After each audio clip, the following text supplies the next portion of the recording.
Messieurs, cela nous peine de l'admettre. Mais après les dernières remodulations de Starlink, après les derniers doutes, après ne pas avoir réellement encore compris ce qu'ils sont en train de faire, au niveau du contrat résidentiel en ce qui concerne Starlink, je pense ne pas avoir été le seul à regarder autour de moi. En effet, j'ai pensé à une entreprise avec laquelle j'ai collaboré il y a exactement 1 an, où nous avons fait un petit test pour essayer de remplacer Starlink en utilisant un Frisbee 68 et 55G, en connectant en cascade une antenne panel 2X2 MaIMO.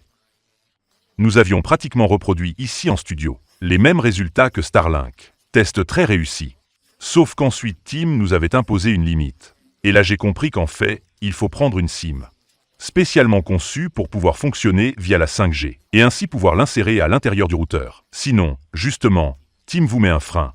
Si vous n'aviez pas vu cette vidéo, je vous la laisse en description. Je me souviens cependant que Maxwell m'avait dit que non seulement nous pouvions reproduire leur débit de Starlink, mais que nous pouvions faire encore mieux. Donc par conséquent, vu tout ce qui est en train de se passer, je me suis dit, essayons. On ne sait jamais. Par conséquent Maxwell m'a envoyé ce routeur, exactement le NR5103.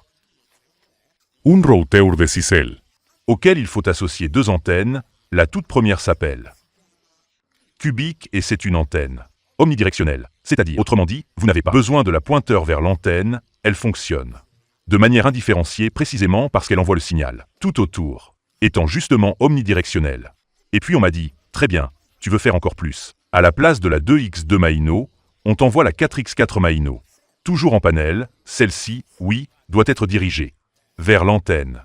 Du point de vue de la 5G, nous verrons exactement comment faire. Mais elle devrait permettre des performances nettement supérieures à celles que nous avons essayées l'année dernière. Et qui sait, aller au-delà des performances de Starlink, surtout si on le compare à l'actuel 200 mégabits. Disons qu'à ce stade, nous sommes prêts à commencer le test avec ces 2 antennes.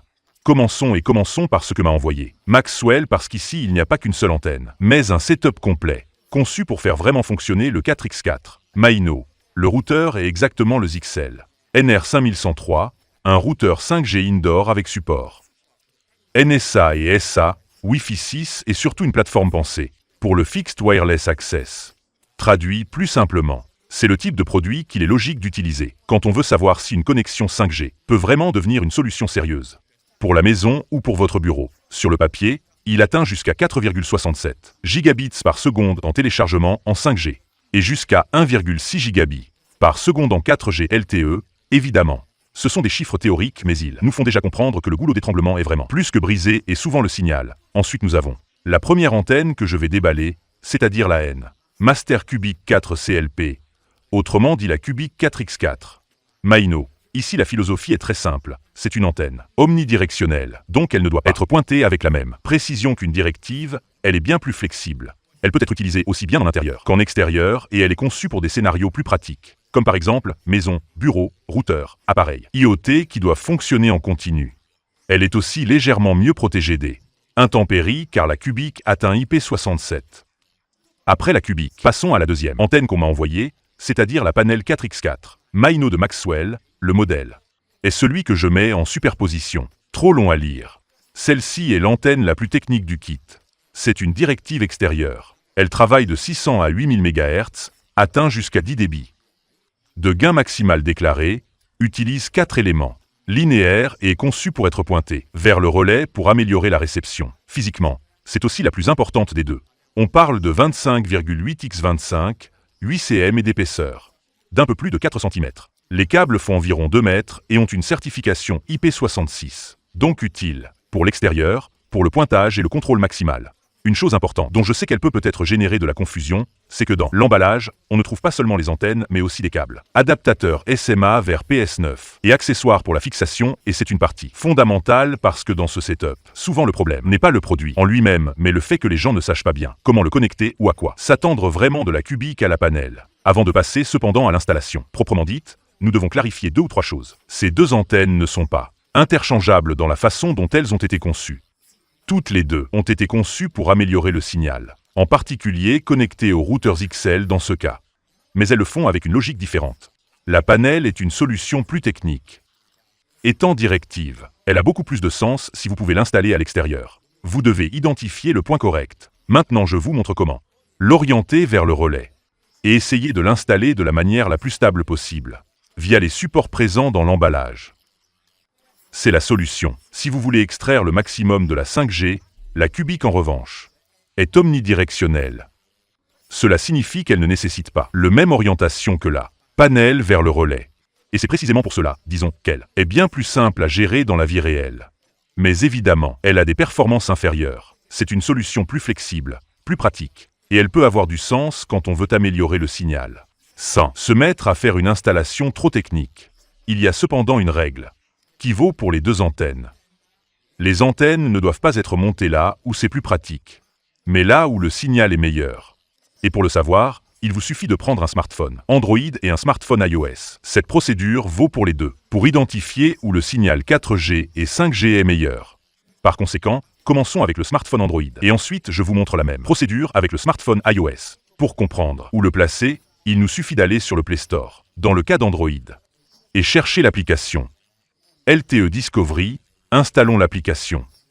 Nous l'ouvrons, nous nous déplaçons dans l'onglet Discovery. Nous allons autoriser l'accès à l'application, afin qu'elle puisse accéder à la fois à la section des notifications, et à la localisation et à la possibilité de lire l'état du smartphone. Dans ce cas, l'état du réseau. Sinon, clairement l'application ne peut pas fonctionner. Et nous sommes déjà prêts à commencer. Maintenant, clairement, je suis ici au poste, où effectivement, je travaille, par conséquent cela me donne ce type de signal. Plus la valeur est basse en valeur absolue, donc, en tendant éventuellement vers 0. Plus le signal est meilleur. Donc par exemple dans cette situation ici, dans mon poste de travail actuel. Ce n'est pas l'idéal pour installer le routeur, sinon nous aurions une couverture, pratiquement de 2 barres, pour vous donner une idée. Maintenant déplaçons-nous à l'intérieur du studio et je vous montre déjà où il est préférable de la positionner. Dans ce cas, je suis près de la fenêtre. Pratiquement du côté opposé. À l'endroit où se trouve l'antenne. Je sais déjà où se trouve l'antenne. Par conséquent, je montre volontairement ce type de résultat. Et comme vous le voyez, le signal est à -101. Paradoxalement, il s'est détérioré. Maintenant déplaçons-nous là où je dois installer l'antenne. Et nous voilà arrivés et en effet. À moins que je ne sois trop à contre-jour. J'essaie un instant de me déplacer, nous pouvons voir -87. En fait, dès que je suis arrivé, dès que je me suis mis dans cette position, je ne sais pas si on a vu. Ok, J-76. Pratiquement le maximum de couverture. Dans mon cas, l'antenne ne se voit probablement pas. Mais c'est celle-là en haut. J'essaie de vous l'indiquer. Je sais exactement où elle se trouve. Donc je dois installer le routeur, clairement dans cette pièce. Et l'antenne intérieure. Si je veux, je peux aussi la mettre ici. L'antenne extérieure, je dois la diriger vers l'antenne que j'ai pratiquement en vue. Évidemment, le même raisonnement peut être fait aussi avec un iPhone. Maintenant, je vais vous montrer comment. Clairement, il n'y a pas l'application LTE Discovery. Tout simplement parce que, dans le cas d'un iPhone, il y a différentes autorisations dont cette application a besoin. Et évidemment, nous savons qu'Apple est un système fermé et par conséquent ne le permet pas. Mais il y a une astuce que l'on peut utiliser. Et nous avons à la place un smartphone Apple. Nous devons simplement nous rendre dans le composeur téléphonique. Asterisk 300. 1Ds 1 2 3 4 5. Dièse astérisque, j'effectue l'appel. Et ici nous avons déjà la possibilité de voir directement le signal et comme avant. Nous avons les RSRP pour pouvoir comprendre concrètement où installer l'antenne. Maintenant, je suis évidemment dans la même position qu'avant. Et par conséquent nous avons -119 à -115 de RSRP. Maintenant, déplaçons-la là où je dois installer concrètement le routeur. Et voyons comment le signal change. En ce moment, c'est -107. Voyons si j'arrive à augmenter un peu la luminosité. -33 de RSRP pratiquement. Maintenant, je le mets un peu moins à contre-jour. Nous avons le même type de résultat qu'avant. Je me déplace, ça passe à -91. Si je me mets juste en direction de l'antenne. Revoilà les -88 de RSRP. Bien, nous avons compris que je dois installer ici le routeur et les antennes. Mettons-nous au travail. Ok, nous y voilà. Toute première chose. Nous devons aller clairement configurer le routeur de Dixel en insérant la SIM à l'intérieur. Maintenant. La plupart d'entre vous auront vraisemblablement ce type de SIM, c'est-à-dire une SIM de type nano. Mon conseil est de vous munir de ces adaptateurs que j'ai achetés pratiquement sur Amazon, pour un prix total de 3,50 €. Mais franchement, chaque fois que j'avais besoin d'un adaptateur, je devais vider tous les cartons des téléphones, celui-ci. Disons que ça a été en quelque sorte un sauveur. À ce stade, en partie basse, nous avons le cache en caoutchouc, que nous allons ouvrir avec quelques difficultés, parfait. Et nous avons la possibilité d'insérer ici à l'intérieur directement notre micro-SIM. De cette manière-ci, nous l'enfonçons jusqu'au bout, jusqu'à entendre le clic. Parfait, évidemment, ensuite pour la retirer. De la même façon Person element. mes doigts sont vraiment un peu trop gros. Ils ne rentrent plus. Cliquons jusqu'au bout. Et à ce stade, nous pouvons la retirer. Nous l'avons donc insérée, refermons. Il ne nous reste plus qu'à la brancher à l'alimentation. Attention à notre interrupteur à l'arrière, parce qu'en ce moment, il est configuré pour utiliser les antennes internes de ce ZXL. Au moment où nous allons connecter nos deux antennes, nous devrons basculer et passer sur externe. Sinon, il continuera à utiliser les antennes internes. J'ai connecté évidemment aussi le câble Ethernet. Cela nous permettra d'avoir immédiatement un terme de comparaison avant d'utiliser nos antennes. Et nous allons aussi brancher l'alimentation. Alimentation branchée. Et maintenant nous allons allumer notre routeur LED verte sur le WAN. De cette façon, nous savons que notre routeur est allumé. On voit aussi la LED verte ici devant. Par conséquent, sur notre PC de test, j'essaie un instant d'éliminer les reflets. Nous allons désactiver le Wi-Fi, parce que je veux une connexion filaire. Connexion filaire qui est en cours en ce moment. Elle m'indique évidemment pas d'accès à Internet. Donc attendons. Il y a aussi clairement les LED en haut. Toujours avec les divers reflets que je n'arrive pas à vous montrer. Il y a le bouton d'alimentation. Les différentes barres, qui indiquent à quel point elle est connectée à Internet. Pendant ce temps, déjà ici, nous voyons qu'elle a pratiquement réussi à se connecter. En effet, en ce moment. En théorie, si je vais sur speedtest.net, je devrais arriver à faire un test de vitesse. Oui, parfait, ça charge. Je veux vous montrer que j'ai déconnecté le Wi-Fi, donc je suis connecté. Uniquement via le câble Ethernet. Câble Ethernet que vous voyez connecté au port 1 est clairement connecté aussi à mon PC. Donc je vais cliquer sur accepter. J'essaie de me positionner pour que vous puissiez voir sans tous ces reflets, donc je clique sur Go. En effet, ça m'indique Telecom Italia. On dézoome un instant, sinon on ne verra rien. En effet, la SIM que je teste est une SIM Team. Je clique donc sur Go et voyons. D'abord, activons la localisation pour que le test de vitesse soit plus fiable. En réalité, il avait pratiquement déjà dépassé les 100 mégas. Ok, maintenant il ne s'est plus connecté à Milan. Il s'est connecté à Naples qui est clairement plus proche. Nous allons cliquer sur Go et voyons ce qu'il arrive à totaliser. Latence de 52 millisecondes. Vitesse en ce moment autour des 90 mégabits. Elle est restée sur 84,12 mégabits en téléchargement, tandis qu'en envoi, nous sommes sur les 45 mégabits, évidemment. Nous pouvons aussi accéder à l'écran de connexion du routeur. Le mot de passe se trouve à l'arrière du routeur lui-même. Donc je vais accéder pour avoir quelques indications supplémentaires sur le signal. Accès effectué. Et clairement, dès que je fais l'accès, il me demande de changer le mot de passe. Donc essayons de laisser Google nous suggérer directement un mot de passe. Je clique donc sur changer le mot de passe. Et à ce stade, démarre. La configuration guidée de démarrage rapide. La configuration guidée Vous permettra d'exécuter les paramètres de base de l'appareil. Son achèvement prend quelques minutes. Cliquez sur suivant pour commencer. C'est parti. Fuseau horaire. Clairement, nous allons sélectionner Rome. Donc suivant. Ici, nous avons les paramètres du Wi-Fi pour le moment. Nous les laissons comme ça. Éventuellement, nous pourrions aussi diviser les deux réseaux, donc 2,4 et 5 GHz, mais dans notre cas, nous n'en avons pas besoin. Je clique donc sur Terminer. Il me dit que clairement, si j'ai changé quelque chose au niveau du Wi-Fi, mais ce n'est pas mon cas. Il pourrait y avoir une déconnexion, d'autant plus que je suis via câble Ethernet, donc je ne subirai aucun type de déconnexion. Changement de connexion effectué. Ici nous avons le niveau de connectivité. Nous sommes actuellement dans les paramètres du routeur lui-même. Les informations système m'indiquent clairement que je suis actif depuis 20 minutes. Le Mac, si je vous le dis, et il m'indique aussi le niveau de couverture. Pratiquement, la 4G prend 5 bars, la 5G, seulement 2 bars. Et évidemment, ça me donne la puissance du signal qui est de moins 94 débit dans ce cas. Maintenant, nous procédons immédiatement avec notre cubique, qui est pratiquement l'antenne, que nous pourrions éventuellement garder aussi à l'intérieur. Donc ce n'est pas obligatoire. À l'extérieur. Et par conséquent, c'est aussi la plus pratique à connecter. Et il est bon de signaler cependant qu'à l'intérieur de l'emballage de la cubique, nous avons pratiquement tout ce qu'il nous faut, éventuellement pour la fixer au mur. Donc nous avons ce support que nous allons ouvrir maintenant. Nous y voilà. Je dois dire que c'est assez bien fermé. J'ai beaucoup de mal. Mais évidemment, le type d'emballage a été fait justement pour éviter qu'elle ne s'endommage, non seulement l'installation elle-même, mais clairement, étant en contact avec l'antenne. Le risque possible était que l'antenne elle-même s'endommage. Par conséquent, elle a été particulièrement bien protégée. Nous enlevons tous les plastiques. Voyons ce que nous avons. Et clairement comment nous pouvons l'installer. Et nous avons, comme je le disais, une installation possible au mur avec les différents crochets. Clarement. Il y a ici toutes les instructions pour l'installation. Pratiquement. L'antenne est connectée ici en partie haute. Et voici la fixation murale. L'antenne est pratiquement posée. Dessus, il y a la sortie pour les 4 câbles qui doivent être connectés à l'arrière de notre routeur et la connexion peut se faire directement, soit au mur, de cette manière-ci, soit éventuellement.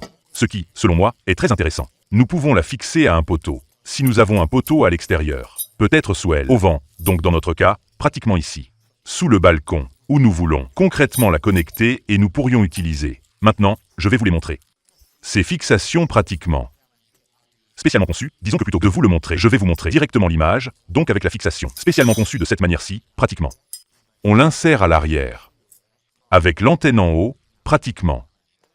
Et nous avons directement la fixation pour le poteau. Disons que c'est super, bien équipé de ce point de vue.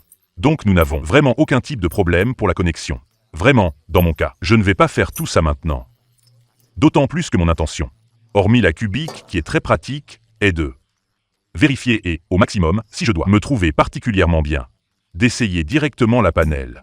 C'est-à-dire que je veux les meilleures performances possibles. Ici, il faut quand même faire des compromis. Il est clair que si vous voulez plus de confort, vous choisissez celle-ci. Si vous ne voulez pas tous les inconvénients, entre guillemets, de l'installation, c'est similaire, entre guillemets, nous verrons maintenant, à utiliser simplement un routeur, sauf que cela augmente la puissance. En revanche, dans le cas de la panel, nous devrions obtenir beaucoup plus et évidemment, je veux beaucoup plus, ok. Je referme tout et je mets de côté. Je ne voudrais pas les perdre, d'autant que si je dois l'installer, je veux être sûr de n'avoir aucun type de problème. Je referme et en ce moment, je le pose ici dans l'emballage, je le rangerai mieux après. Tout est fermé et maintenant voyons comment connecter notre cubique directement à notre routeur XL. Clairement, nous allons dérouler la partie arrière. De cette façon, les fils des antennes se libèrent. Nous avons complètement déroulé directement nos fils. Nous avons les 4 pôles. Évidemment, maintenant nous allons éteindre le routeur et effectuer les connexions. Connexions dont vous vous rendrez compte qu'elles sont vraiment très faciles. À l'arrière. Simplement, nous allons ici enlever le cache des 4 broches. Le bon côté, le côté pratique, et c'était mon doute, c'est que vous pouvez les brancher comme bon vous semble. Donc il n'y a pas d'ordre. À proprement parler, vous n'avez aucun type de problème. De ce point de vue, Maxwell m'a assuré que vous pouvez les connecter de manière indifférenciée, et ça fonctionnera quand même. Bien, nous allons donc éteindre le routeur. Nous branchons l'alimentation pour supprimer tout type de courant. Pour plus de commodité, je vais aussi débrancher le câble Ethernet. Clairement, pour pouvoir le connecter au routeur, il nous faudra les adaptateurs. Adaptateurs qui sont évidemment dans l'emballage. Donc nous allons les chercher maintenant. Il y en a 4. Clairement pour les 4 pôles et pour les 4 câbles de l'antenne. Tout d'abord, nous allons les fixer un par un. Premier, deuxième, troisième et quatrième. Nous le connectons à l'arrière du routeur. Dans ce cas, il n'y a pas à visser. Vous devez simplement pousser à l'intérieur.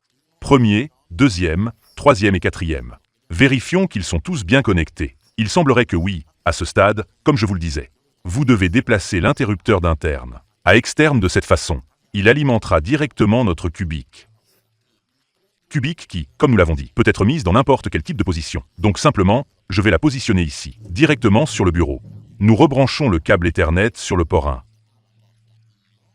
J'avais fait précédemment. Nous branchons l'alimentation. Et nous alimentons directement le modem. Et à ce stade, il devrait s'alimenter, clairement. Notre cubique aussi, allumage en cours, attendons. Et voyons si clairement sur l'ordinateur le signal change.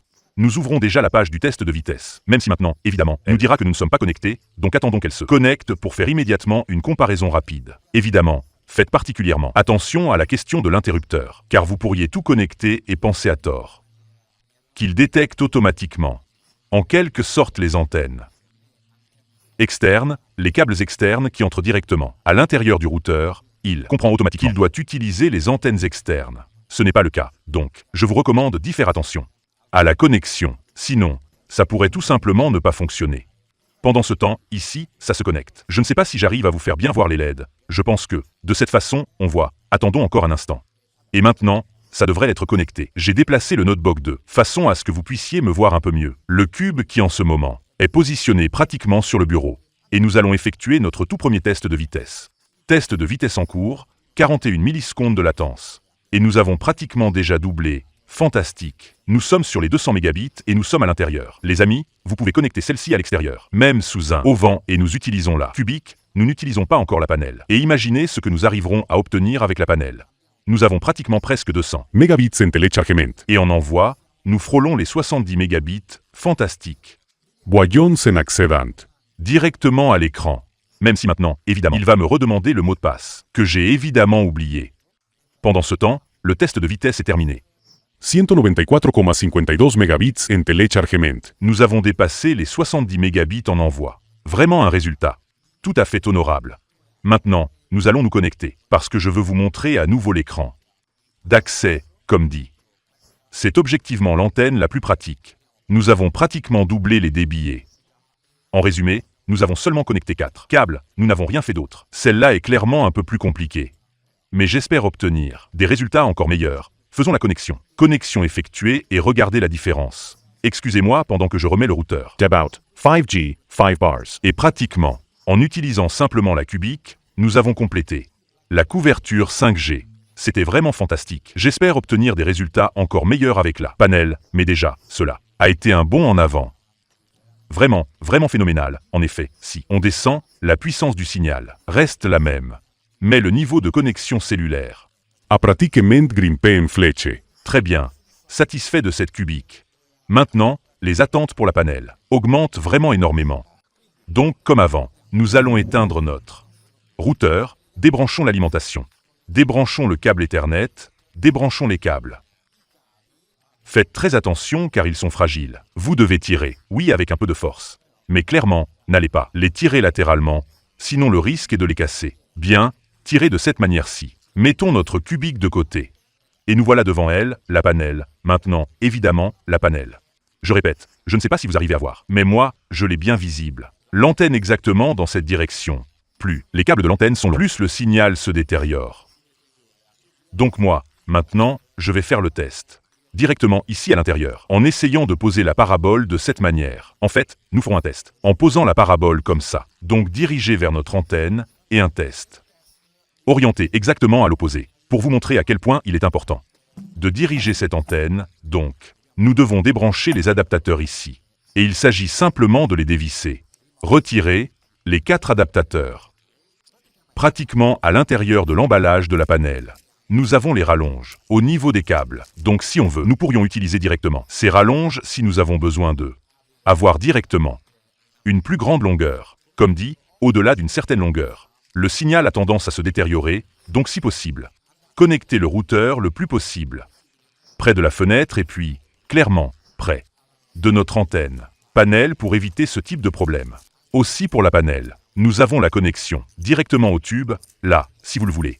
Mais nous avons évidemment aussi la connexion murale, donc elle est pratiquement multi-accessoirisée. La panel aussi. Les adaptateurs sont aussi présents directement ici. Nous avons aussi les différents raccords. Mais, dans notre cas, nous les avons empruntés à la cubique, donc, ils sont absolument universels pour le moment. Retirons ces rallonges et allons dérouler directement, passez-moi l'expression, les 4 pôles et connecter les adaptateurs directement au routeur. Comme vous le voyez, la longueur dans ce cas est nettement inférieure. Nous allons insérer les adaptateurs dans ce cas. Clairement, ils doivent être vissés. Premier, deuxième, troisième et quatrième. Adaptators connects. Nous les connectons directement à l'arrière du routeur. Premier, deuxième, troisième et quatrième. Ok, notre panel est connecté. En ce moment, elle est dirigée approximativement vers notre antenne. Connectons donc le câble Ethernet. Connectons l'alimentation. Et alimentons notre routeur, je ne le bouge pas trop. Essayons de le garder ainsi fixe et attendons clairement que toutes les lumières s'allument. Ok, tous les LED sont allumés. Vous ne les voyez probablement pas, à cause des reflets. Mais je ne veux pas bouger la parabole maintenant. Et passons au test de vitesse. C'est le précédent. Dupliquons l'onglet et c'est parti. 35 millisecondes de latence, donc moins qu'avant. Et la bache. 490,4, 500 mégabits. Et nous sommes à l'intérieur. Les amis, je l'ai seulement dirigé, 526. Je dirais que nous avons pulvérisé Starlink, les amis, 60,66. Voyons si nous dépassons les 70 mégabits en envoi. Oui, nous sommes pratiquement à égalité par rapport à avant. 71 mégabits en ce moment, donc nous l'avons dépassé. 72, les amis. Je dirais un score tout à fait honorable. De plus, 35 millisecondes de latence. Absolument appreciables, voyons. Sur le précédent avec la cubique, nous avions fait 41. Millisecondes de latence. Il est clair que ce ne sont que de simples tests de vitesse. Ensuite, il faut en faire plus pendant le reste de la journée. Et nous allons, comme avant, effectuer la connexion. Nous y voilà. Cependant, bizarrement, il nous donne 3 barres de 5G. Je l'ai probablement touché par erreur. Mais la puissance du signal, comme vous le voyez, s'est améliorée. Notez que c'est un nombre négatif, donc plus il est bas. Et mieux c'est, je ne pense pas devoir vous expliquer. Les mathématiques de ce point de vue, très bien. Absolument bon. Absolument positif. Maintenant je veux vous montrer à quel point il est essentiel de bien orienter notre panel, car si je la positionne à l'envers, donc pratiquement dans le dos, par rapport à où se trouve concrètement l'antenne et que je vais. Nous allons dupliquer aussi dans ce cas l'onglet pour ne rien perdre. Je vais effectuer un nouveau test de vitesse. Regardez déjà la lenteur au chargement. Maintenant, je vais effectuer le test de vitesse. Voilà, c'est parti. Voyons combien il fait de ping, 39 millisecondes. Mais allez, même s'il est exactement orienté à l'opposé. Maintenant, ça descend, ça descend. Disons que même s'il est orienté à l'opposé, Paradoxalement, il ne s'en sort pas si mal. Ici, nous avons fait 520. Ici, nous avons fait 476. Donc pas mal non plus, il s'en sort bien. Cependant, il est fondamental, dans ce cas, qu'elle soit clairement bien orientée. 476,55, donc elle a quand même fait moins qu'avant. Mais évidemment, nous l'avons configurée de manière incorrecte, précisément parce qu'elle était mise à l'opposé de là où elle devait être configurée. Nous sommes revenus à la position de départ. Je l'ai pratiquement déjà connectée. En effet, vous voyez les LED. En haut indique que la connexion est établie. Nous allons effectuer la connexion. Pour comprendre la situation, comme dit, ma position d'origine est exactement à l'opposé de là où devrait être positionné le routeur, mais cela me sert à comprendre à quel point cela impacte le signal. En effet, il m'indique 4 barres en ce qui concerne la 4G, donc pour la 4G, et 5 barres pour la 5G, tandis que la puissance du signal est de moins 95. Dans ce cas, clairement, j'utilise les antennes internes du routeur, donc oui, omnidirectionnelles, pas comme la cubique, nous la testerons. Mais évidemment, ce sont celles du routeur lui-même. Cela nous sert à faire une comparaison. Donc je vais cliquer sur test de vitesse. Nous lançons le test de vitesse et voyons ce que nous arrivons à obtenir comme résultat. 48 millisecondes de ping, latence, vitesse. Dyson's acceptable. Mettons-le ainsi, considérant que le premier test de vitesse m'avait donné 194. Nous sommes de l'autre côté, pratiquement du studio, et nous obtenons environ 120. Maintenant, évidemment, je vais vous connecter la cubique. Je n'attends pas des résultats bien supérieurs à ceux-ci, précisément parce que je suis dans la mauvaise position pour faire ce test, et volontairement, parce que je veux vous démontrer que oui, la cubique est omnidirectionnelle. Je peux la positionner où je veux. Mais fondamentalement, si on la positionne du côté opposé, de là où on devrait la positionner, ne vous attendez pas à des résultats extraordinaires. Donc test terminé, 121,64. Nous allons éteindre le routeur et débrancher l'alimentation. Et nous allons connecter à l'arrière. Nos 4 polis. Connecter le premier, connecter le deuxième. Connecter le troisième. Connecter le quatrième. Voyons s'ils sont tous bien insérés. Absolument oui. Nous basculons ici d'interne à externe, connectons l'alimentation. Et cliquons sur le bouton d'alimentation. Attendons qu'il s'allume. Connexion effectuée. Et comme avant, nous allons à la page de connexion, parce que je veux voir ce qui change. Au niveau des performances du signal. Connexion effectuée. Paradoxalement, nous avons diminué ici, donc nous avons 3 barres de 4G et une barre de 5G. Avec une puissance du signal de moins 100 dB. Donc paradoxalement, nous pourrions obtenir moins par rapport à ce type de résultat. Donc, nous allons dupliquer. Je vais cliquer sur Go pour relancer le test. 44 de ping, non, même si. Purement au niveau statistique. Ici, il me donne un signal pire. Au moment du test de vitesse. Malgré tout, la cubique arrive quand même à produire ses résultats. Tout à fait honorable, 354,78 Megabits en téléchargement. L'envoi est ce qui, clairement, en pâtit le plus, car il atteint 14. Donc, En recapitulant, en la positionnant bien. nous avons obtenu avec la cubique, clairement, ce type de résultat, c'est-à-dire environ 195 mégabits en téléchargement, en la positionnant à l'intérieur. Donc attention, et 70 mégabits en envoi. 70 mégabits, avec Starlink, nous ne les avons jamais atteints. Donc déjà de ce point de vue, c'est un bon pas en avant. Ensuite j'ai connecté la panel, qui m'a fait crier au miracle. Dans ce cas, je l'ai bien connecté mais à l'intérieur. Mais nous avons maintenu uniquement à l'intérieur ces résultats. 520 mégabits en téléchargement et plus de 72 mégabits en envoi. Et enfin, Test à l'intérieur. Uniquement avec le routeur 100. Antenne externe, mais positionnée exactement à l'opposé, de là où nous devrions l'installer. Nous avons obtenu 121 en téléchargement et 64 en envoi. Dernier test avec la Cubic, toujours en mauvaise position. 354 en téléchargement et 14 en envoi. Donc il y a quand même eu une amélioration. Principalement au niveau du téléchargement, en envoi. En revanche, nous nous sommes effondrés. Mais fondamentalement, il est évident que vous devez la bien positionner. Donc faites très attention et repartez éventuellement du chapitre où je vous montrais comment utiliser le smartphone Android que j'ai derrière et iOS pour comprendre ou positionner le signal. Disons que nous avons fait un petit tour d'horizon. Arrivons à des conclusions et je vous dis ce que je vais faire. Messieurs, nous y sommes arrivés. Nous avons terminé toute la phase de test. Je peux enfin rendre la SIM à ma mère, à qui j'ai pratiquement privé de cette même SIM. Déjà l'été dernier, mais parlons un instant de ces deux antennes. En réalité, j'ai essayé de refermer un instant la Cubic. Ce n'était pas si simple, c'est-à-dire la Cubic et la panel. Vous avez vu immédiatement. Quelle est la difficulté? La difficulté n'est pas tant l'installation des antennes Maxwell que l'identification de l'antenne. En effet, j'ai fait un chapitre spécial pour vous faire comprendre où vous devez installer votre routeur. Sinon, vous pourriez avoir des difficultés, c'est-à-dire que paradoxalement, vous l'aggravez. Par exemple, dans cette position.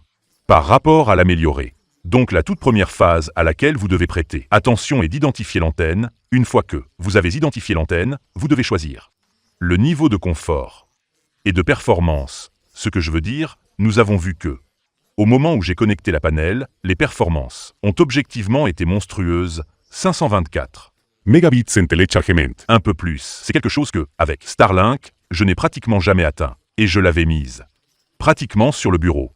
Donc je ne l'avais même pas fixée directement au mur ou sur un poteau, et à l'intérieur de l'emballage. Il y a tout, donc fondamentalement. Je peux le faire et je ne vous le cache pas. En effet, je voulais vous dire ce que je vais faire le test. Donc moi, personnellement, je vais l'essayer, clairement. L'idée est en ce moment de la tester avec une SIM. Grand public comme celle de Tim. De ma mère dans ce cas. Cependant, si je me rends compte que les performances sont de haute qualité, à ce moment-là, il faudra passer à l'étape supérieure. Car, fondamentalement, si le FWA me permet ce type de vitesse, il est clair qu'en ce moment, c'est la condition idéale. Oui, disons que le ciel n'est pas idéal, l'atmosphère, excusez-moi, n'est pas idéale car il bruine et tout le reste.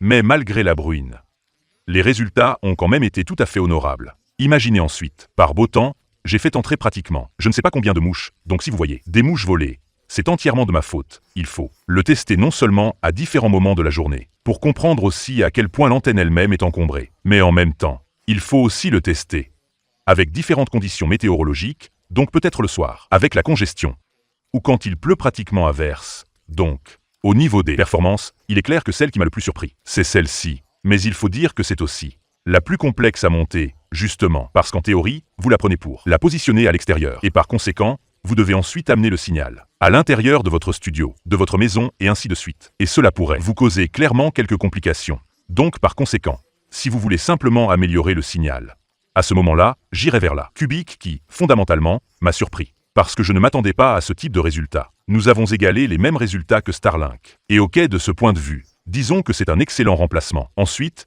il faut aussi voir le rapport qualité-prix. Je parle ici uniquement de l'abonnement mensuel, mais fondamentalement. Où vous la placez, elle sait, précisément parce qu'elle est directionnelle. Il est clair que dans ce cas aussi, positionnez-vous plus près de l'antenne. Si vous vous positionnez, comme dans l'exemple que nous avons fait il y a quelques minutes, de l'autre côté du studio, nous sommes. Plains de mouches. Mon père va m'engueuler quand il rentrera au studio, parce que pour pouvoir monter ces antennes, j'ai fait entrer de tout. Mais fondamentalement, je vous disais, celle-ci est la plus simple à installer car il vous suffit de connecter les 4 broches directement au routeur dans ce cas. J'ai reçu ce routeur compatible, je vous le mets en lien en description. Et vous obtenez des résultats. Objectivement effrayants. Sans trop vous compliquer l'installation, dans tous les cas. Vous pouvez aussi l'installer à l'extérieur si vous le voulez, parce que tout est fourni. Donc le choix, à ce stade, vous appartient. Je vous ai dit le mien. Person element. Je testerai sûrement la panel, précisément parce que je suis. Oui, je veux chercher le top des performances, quitte à me compliquer la vie, ce qui, en réalité, ne sera pas la mienne car j'embêterai mon père pour pouvoir faire tout ce type d'installation. Par conséquent, personnellement, je vais faire ce test. Mais la question, je veux vous la poser. Tout d'abord, avec toutes les augmentations de Starlink, y avez-vous pensé? Et avez-vous pensé, éventuellement, à basculer vers le FWA en faisant ce type de connexion? Je sais très bien qu'avec les modems standards des différentes compagnies téléphoniques, ces résultats, nous l'avons vu quand nous avons testé uniquement les routeurs. Oui, bon. Mais certainement pas au niveau de la panel ou de la Cubic. Et évidemment, comme je le disais, la balle est dans votre camp. Voulez-vous que je fasse un test sur le long terme? Avec la panel et avec la cubique, peut-être avec un FWA. C'est une façon de la tester, peut-être 30 jours. Faites-moi savoir ce que vous pensez, à la fois des tests que nous avons effectués, si l'idée vous a stimulé, et si vous voulez éventuellement un test à long terme, pour comprendre les performances non seulement sur une journée, mais sur le long terme. Cela dit, je vous remercie de m'avoir suivi jusqu'ici, je vous laisse tous les liens en description. Concernant les paraboles directement, mises à disposition par Maxwell avec éventuel code de réduction s'il en a un. Je vous remercie encore de m'avoir suivi jusqu'ici et on se retrouve dans la prochaine vidéo.